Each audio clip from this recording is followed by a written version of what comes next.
Elle a crié, « Tu ne contrôles pas ce que je fais de ma vie », après avoir annulé nos projets du week-end pour un séjour entre filles.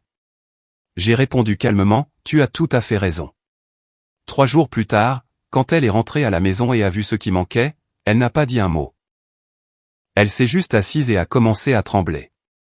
Je suis Bastien, 34 ans, et je vivais avec ma petite amie Mélanie depuis 2 ans dans notre appartement à Paris. Nous étions ensemble depuis 5 ans au total. Nous nous étions rencontrés par des amis communs lors d'un concert à Paris, et nous étions tombés dans ce genre de relation facile où tout fonctionnait simplement. Ou du moins, c'est ce que je pensais. Le problème a commencé il y a environ 6 mois. Mélanie est devenue de plus en plus fuyante avec les projets. Elle s'engageait à faire quelque chose, un dîner avec mes parents, un séjour le week-end que nous avions prévu, ou même juste une soirée tranquille à la maison, puis elle annulait à la dernière minute. Toujours avec une excuse qui semblait raisonnable en apparence. Urgence au travail, crise d'une amie, ou un petit coup de fatigue. 1 ou 2 fois, très bien. Mais c'est devenu une habitude. Le point de rupture s'est produit il y a 2 semaines, un mercredi soir.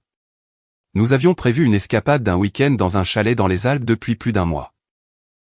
J'avais pris mon vendredi au travail, préparé notre matériel de randonnée, fait des réservations dans un restaurant qu'elle voulait essayer. Le jeudi soir, je suis rentré à la maison pour trouver Mélanie sur le canapé, le téléphone à la main, souriant à l'écran. « Salut !» ai-je dit, en posant ma sacoche. « Tout est prêt pour demain ?» Elle a levé les yeux et j'ai vu quelque chose changer dans son expression. De la culpabilité, peut-être. Ou du calcul. À ce propos. A-t-elle commencé? Aurélie a appelé. Son petit ami vient de rompre avec elle et elle est dévastée. Un groupe de filles organise un séjour de dernière minute au bord de la mer pour lui remonter le moral. Elles partent demain matin. J'ai senti ma mâchoire se crisper. Nous avons prévu ce chalet depuis plus d'1 mois. Je sais. Et je suis désolé. Mais Aurélie a vraiment besoin de moi en ce moment. Elle s'effondre complètement. Les autres filles ne peuvent pas s'en occuper? Tu as pris un engagement envers moi. Bastien, c'est ma meilleure amie. Je ne peux pas l'abandonner quand elle traverse une période aussi difficile. Et qu'en est-il de l'abandon de nos projets? C'est la 3e fois ce mois-ci que tu m'annules. Elle s'est levée, le téléphone toujours à la main. Je ne t'annule pas. Je suis là pour une amie qui a besoin de moi.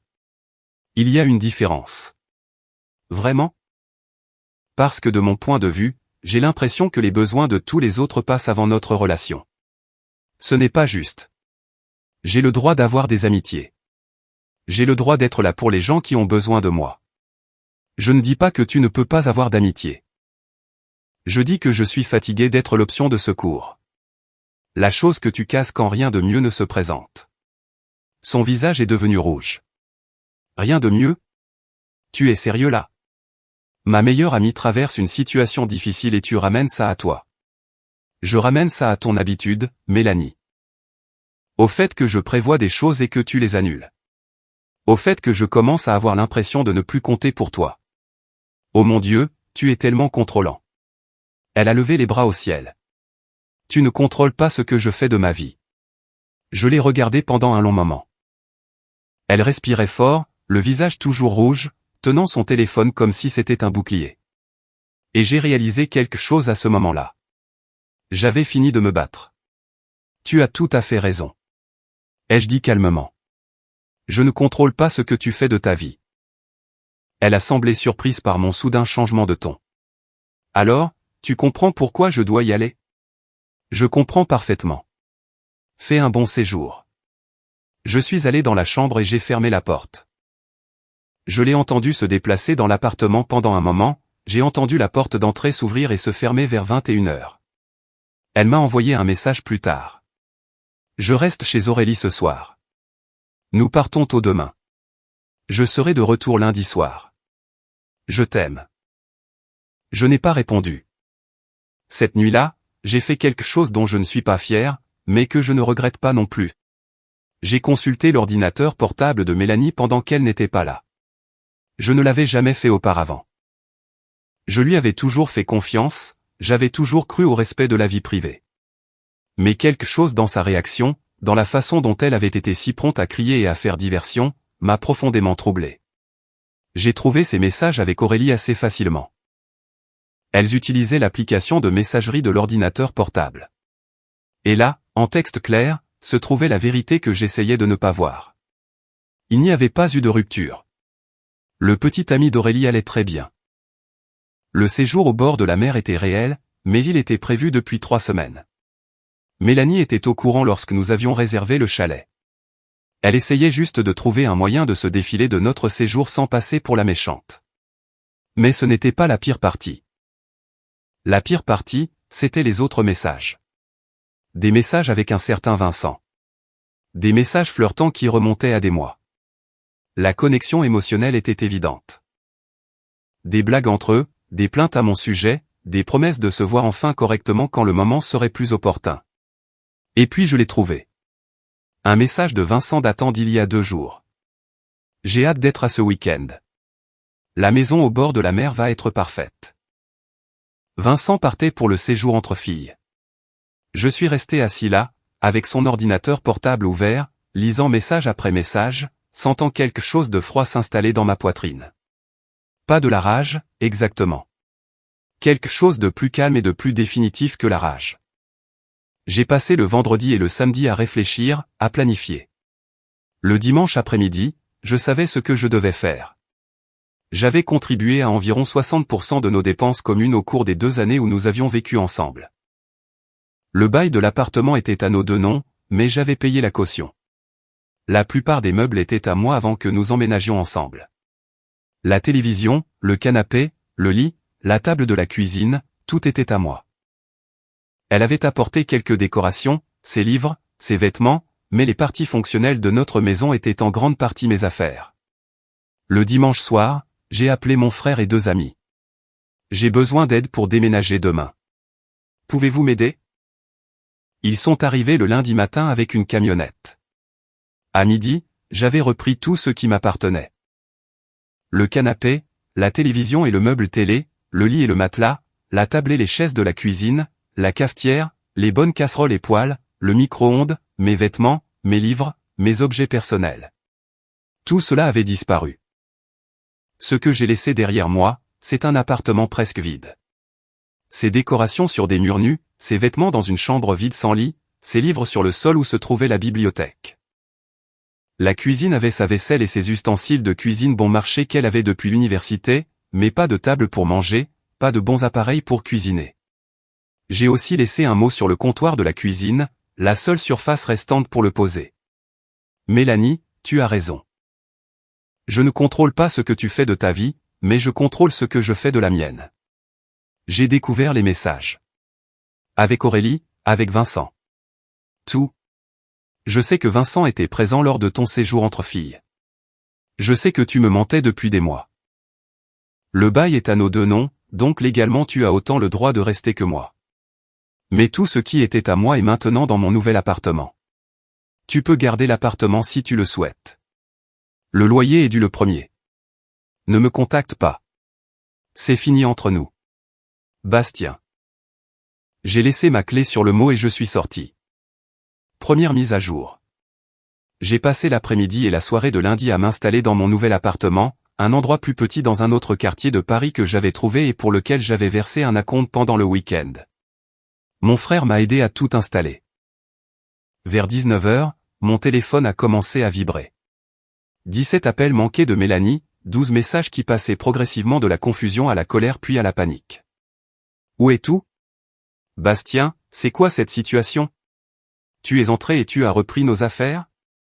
C'est de la folie. Tu ne peux pas tout reprendre comme ça. S'il te plaît, appelle-moi. Nous devons parler. Je peux t'expliquer pour Vincent. Ce n'est pas ce que tu penses. S'il te plaît, Bastien, je panique. Où suis-je censé dormir? Il n'y a pas de lit. C'est insensé. J'appelle la police. J'ai bloqué son numéro. Elle a essayé d'appeler d'autres numéros, des téléphones d'amis, j'imagine. Je les ai bloqués aussi. Elle s'est pointée à mon nouvel appartement vers 21h. J'avais prévu cela et je ne lui avais pas donné l'adresse, mais elle a dû l'obtenir de mon frère ou de l'un de mes amis d'une manière ou d'une autre. Je n'ai pas répondu à la porte. J'ai juste écouté pendant 20 minutes pendant qu'elle frappait et appelait mon nom avant qu'elle ne finisse par partir. Mon frère m'a appelé vers 22 heures. Mélanie m'a appelé. Elle perd la tête. Elle dit que tu as repris tous ses meubles. Ce sont mes meubles. Je les ai achetés. Je les ai repris. Je sais, mais bon sang. Elle dit qu'elle n'a nulle part où dormir. Elle a un appartement. Elle peut acheter un lit comme une adulte. C'est de bonne guerre. Je voulais juste te prévenir qu'elle mène une campagne contre toi. Elle appelle tous ceux que nous connaissons, en leur disant que tu l'as abandonnée sans prévenir. Laisse-la parler. Tous ceux qui comptent entendront ma version. Le mardi matin, j'ai reçu un appel de notre ancien propriétaire. Bastien, j'ai Mélanie ici qui dit que vous avez enlevé tous les meubles de l'appartement. Est-ce une situation dont je dois m'inquiéter? Tout ce que j'ai repris était à moi. Je l'ai payé avant que nous emménagions ensemble. Elle n'a aucun droit légal sur quoi que ce soit. Mais je ne suis plus sur le bail à partir d'aujourd'hui. Je vous envoie un courrier de résiliation officiel par courriel en ce moment même. Elle dit qu'elle ne peut pas payer le loyer toute seule. Ce n'est plus mon problème. Elle a 30 jours pour trouver une solution, comme n'importe quel locataire. J'ai envoyé le courrier de résiliation, en mettant Mélanie en copie. Le bail comportait une clause permettant à l'une ou l'autre des parties de le résilier avec un préavis d'1 mois, à condition que le loyer soit payé pendant la période de préavis. J'ai payé ma moitié du loyer du mois suivant. Ce que Mélanie a fait après ça dépendait d'elle. Le mardi après-midi, Aurélie m'a appelé. J'avais oublié de bloquer son numéro. Bastien, tu dois te calmer et parler à Mélanie. Tu ne peux pas détruire sa vie comme ça pour un malentendu. Un malentendu? Elle entretenait une relation émotionnelle inappropriée depuis des mois. Elle a menti au sujet du séjour. Vincent était là avec vous, n'est-ce pas? Silence. C'est bien ce que je pensais. Tu l'as aidé à me mentir, Aurélie. Tu n'es pas la bonne amie à appeler ici. Vincent n'est qu'un ami. Il ne s'est rien passé entre eux. J'ai lu les messages. Peut-être que rien de physique ne s'est passé, mais elle construisait une connexion de secours tout en me menant en bateau. Ce n'est pas rien. Elle t'aime, Bastien. Elle a fait une erreur. Non, elle a fait une série de choix. Et maintenant je fais les miens. Ne m'appelle plus. Je l'ai bloqué aussi. Deuxième mise à jour. Le mercredi soir, j'ai reçu un appel de ma mère. Bastien, chéri, que se passe-t-il? La mère de Mélanie vient de m'appeler très contrariée. J'ai tout expliqué. Les projets annulés, les mensonges répétés, les messages avec Vincent, la découverte de cette connexion émotionnelle. Ma mère a écouté sans m'interrompre. Alors, tu as repris tous les meubles? A-t-elle demandé quand j'ai fini. J'ai repris mes meubles. Tout ce que j'avais acheté avant que nous vivions ensemble ou que j'avais payé pendant. Elle a ses affaires. Elle n'a tout simplement pas les meubles que j'ai fournis. Ça a l'air dur. Peut-être.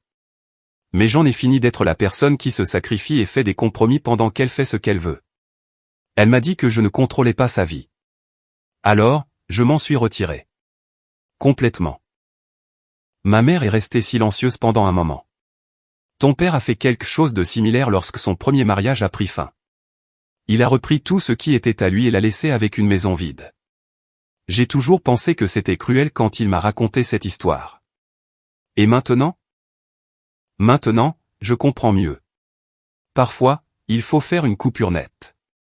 Sois juste prêt pour les retombées. Les retombées sont arrivées le jeudi. Mélanie a publié une publication sur les réseaux sociaux. Une longue publication émouvante sur la façon dont son compagnon depuis 5 ans avait repris tous les biens dans leur appartement pendant qu'elle était partie aider une amie. Comment elle était rentrée à la maison pour trouver un appartement vide et un mot froid.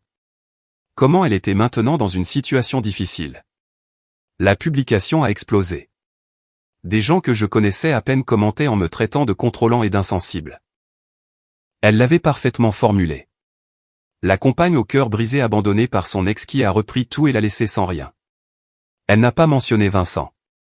Elle n'a pas mentionné les mensonges ou la connexion émotionnelle. Elle s'est juste dépeinte comme la victime. Je n'ai pas répondu publiquement. Au lieu de cela, j'ai envoyé un message privé à 3 de nos amis communs. Des gens en qui j'avais confiance, des gens qui nous connaissaient bien tous les deux. Je leur ai envoyé des captures d'écran des messages de Mélanie avec Vincent, avec Aurélie au sujet de la planification du faux séjour, tout. Je ne vous demande pas de choisir un camp, ai-je écrit. Je vous demande juste de connaître toute la vérité avant de me juger. 2 d'entre eux m'ont remercié de leur avoir montré. Le 3e m'a dit que j'avais quand même tort dans la façon dont j'avais géré la situation. Qu'un tort n'en répare pas un autre. J'ai accepté cela. Tout le monde ne comprendrait pas. D'ici vendredi, le récit a commencé à changer. Les amis à qui j'avais envoyé des captures d'écran les avaient apparemment partagées avec ma permission. Soudain, la publication de Mélanie contenait des commentaires posant des questions sur Vincent, demandant pourquoi elle avait menti sur le séjour, demandant pourquoi elle omettait de parler de ses messages. Mélanie a supprimé la publication vendredi soir. 3e mise à jour. Le samedi matin, je me suis réveillé avec un courriel de Mélanie. Objet du message, s'il te plaît, lis ceci. Bastien, je sais que tu m'as bloqué partout, mais j'espère que tu liras ce courriel. Je ne demande pas de pardon. Je ne demande même pas que nous nous remettions ensemble. J'ai juste besoin que tu comprennes ce qui s'est réellement passé. Vincent et moi n'avons jamais eu de relation physique. Nous ne nous sommes même jamais embrassés. C'est un ami que j'ai rencontré par le travail. Et oui, j'ai développé des sentiments pour lui. Mais je n'ai jamais agi physiquement. Je l'ai gardé à distance parce que j'étais avec toi. Je sais que cela n'excuse pas la partie émotionnelle. Je sais que j'ai eu tort de me confier à lui sur nos problèmes de couple, de laisser cela devenir ce que c'est devenu. Mais je ne t'ai jamais vraiment trahi de la façon dont tu penses que je l'ai fait. Ce séjour n'était pas à propos de Vincent. Il s'agissait de moi ayant besoin d'espace pour comprendre ce que je voulais. Je me sentais prise au piège et confuse depuis des mois. Je ne savais pas comment t'en parler. Ce que tu as fait, me laisser dans cet appartement vide, reprendre tout pendant que j'étais parti, m'abandonner sans prévenir, c'était dur. Je sais que tu es blessé, mais ce que tu as fait m'a blessé aussi. Je suis rentré dans un appartement vide et je me suis juste assise par terre et je n'arrivais pas à m'arrêter de trembler. Tout avait disparu. Tu avais disparu. Toute notre vie ensemble a été effacée. Je ne demande pas à récupérer les meubles. Je ne demande rien, sauf peut-être un peu de compassion humaine fondamentale. Je reste chez Aurélie maintenant. Je ne pouvais pas payer l'appartement seul, alors j'ai donné mon préavis. Je repars de 0 à 32 ans. Si jamais tu as tenu à moi, s'il te plaît, reconnais au moins que ce que tu as fait était extrême. S'il te plaît, accorde-moi au moins ça. Mélanie. Je l'ai lu 3 fois. J'ai senti la culpabilité essayer de s'insinuer. J'ai senti la partie de moi qu'il avait aimé pendant 5 ans vouloir répondre, vouloir s'excuser, vouloir arranger les choses. Puis j'ai fermé le courriel et je l'ai supprimé. Parce que voici ce qu'elle ne comprenait toujours pas. Je n'ai pas fait ce que j'ai fait pour la blesser. Je l'ai fait pour me libérer. Chaque meuble que j'ai repris, chaque objet que j'ai retiré, ce n'était pas pour faire du mal. C'était récupérer ma vie. Elle voulait de l'espace pour comprendre ce qu'elle voulait? Très bien. Maintenant, elle a tout l'espace du monde et j'ai le mien. Mise à jour finale. Cela fait 6 semaines maintenant. Je me suis installé dans mon nouvel appartement, j'en ai fait mon chez-moi. L'appartement est plus petit, mais il est entièrement à moi. Pas de bail partagé, pas de meubles partagés, rien de partagé. Juste moi et mes affaires et la vie que je reconstruis. J'ai entendu dire par des amis communs que Mélanie s'en sortait bien. Elle a pris un nouvel appartement avec une colocataire. Elle a acheté quelques meubles d'occasion. Vincent et elle ont apparemment essayé de sortir ensemble officiellement, mais cela s'est essoufflé après 2 semaines. Il s'avère que le fantasme était meilleur que la réalité. Quelques personnes pensent encore que j'ai agi de manière excessive pour ce que j'ai fait. Ils voient le fait de reprendre les meubles comme un acte dur. Peut-être qu'ils ont raison. Peut-être qu'il y avait une meilleure façon de gérer ça. Mais je dors bien la nuit. L'appartement était peut-être à moitié vide quand elle est rentrée, mais notre relation était vide depuis des mois avant cela. J'ai juste finalement eu la clarté de le voir et le courage d'y mettre fin complètement. Aurélie a essayé de me recontacter une fois de plus il y a environ 3 semaines. Un long message sur le fait que Mélanie luttait, qu'elle avait fait des erreurs, mais qu'elle ne méritait pas d'être mise dans une telle situation. Je ne l'ai pas bloqué cette fois-ci. J'ai juste répondu avec « Elle a fait ses choix. J'ai fait les miens. C'est fini entre nous. » Mon frère m'a demandé la semaine dernière si j'avais des regrets. Sur le fait de partir? Non, ai-je dit. Sur la façon dont je l'ai fait? Parfois. Mais Mélanie a passé des mois à me mentir, à construire une connexion avec un autre homme tout en me gardant comme solution de secours. Elle m'a crié dessus parce que je voulais un minimum de respect et d'engagement. Que étais-je censé faire? Continuer à me battre pour quelqu'un qui ne voulait clairement pas être là. Tu aurais pu simplement déménager normalement, la prévenir. J'aurais pu, mais aurait-elle appris quelque chose? Aurait-elle ressenti l'impact réel de ses choix? Ou l'aurait-elle simplement retourné en disant que j'étais déraisonnable, que j'étais contrôlant? Il n'a pas eu de réponse à cela. J'ai eu quelques rendez-vous. Rien de sérieux pour le moment. Je ne suis pas pressé. Pour la première fois depuis des années, j'apprécie vraiment d'être seul. J'apprécie d'avoir un espace qui m'appartient complètement, de faire des projets dont je sais qu'ils ne seront pas annulés, de vivre ma vie sans me demander constamment si je suis le second choix de quelqu'un. Mélanie m'a envoyé un dernier courriel il y a 2 semaines. Juste 2 lignes. J'espère que tu es heureux. J'espère que ça en valait la peine. J'ai failli répondre. J'ai failli lui dire que oui, je suis heureux. Que partir était la meilleure décision que j'ai prise depuis des années. Qu'elle m'a rendu service en me montrant qui elle était vraiment. Mais je ne l'ai pas fait. Parce que la vérité, c'est qu'elle n'a plus d'importance. Ce qu'elle pense n'a pas d'importance. Qu'elle comprenne ou non pourquoi je suis parti n'a pas d'importance. Ce qui compte, c'est que je suis libre. Les meubles, l'appartement, la vie commune, tout cela me pesait. Et quand j'ai tout repris, quand je l'ai laissé avec cet espace vide, je n'essayais pas de la blesser. J'essayais de lui montrer ce qu'elle m'avait déjà fait. Note. Certaines personnes demandent si je me sens coupable par rapport à la situation des meubles. Parfois, oui. Mais ensuite, je me souviens d'être rentré à la maison dans un appartement à moitié vide d'innombrables fois. Je me souviens des projets annulés. Je me souviens d'avoir lu ces messages avec Vincent. Les meubles étaient à moi. Reprendre ce qui m'appartient n'est pas du vol, et ce n'est pas de la vengeance. C'est juste fixer des limites. Deuxième note. Non, je n'ai pas eu de nouvelles directes de Mélanie depuis ce dernier courriel. Je l'ai bloquée partout. Des amis me disent qu'elle est passée à autre chose et qu'elle va bien. Tant mieux pour elle. Je suis passé à autre chose aussi. Troisième note. Pour tous ceux qui disent que j'aurais dû simplement rompre avec elle comme une personne normale, c'est ce que j'ai fait. Le mot était la rupture. Reprendre mes meubles n'était que le point final. Commentaire, je suis vraiment touché par vos retours sur cette vidéo. Pour moi, le plus important reste de cultiver le respect de soi au quotidien. Poser des limites claires est un geste d'amour envers soi-même. Quand on n'est plus respecté dans une situation, choisir de partir est un acte de courage. Cette responsabilité envers notre paix intérieure change tout. Soyez tendre avec vous-même pendant le processus de guérison. Prenez le temps de réfléchir à vos véritables besoins. Apprendre à choisir le calme plutôt que le conflit est libérateur. Je vous encourage à avancer avec cette force tranquille qui est en vous. Et sachez que vous méritez une vie où le respect est réciproque. Si vous avez aimé, n'oubliez pas de laisser un commentaire et de soutenir la chaîne en vous abonnant. À bientôt pour les prochaines stories.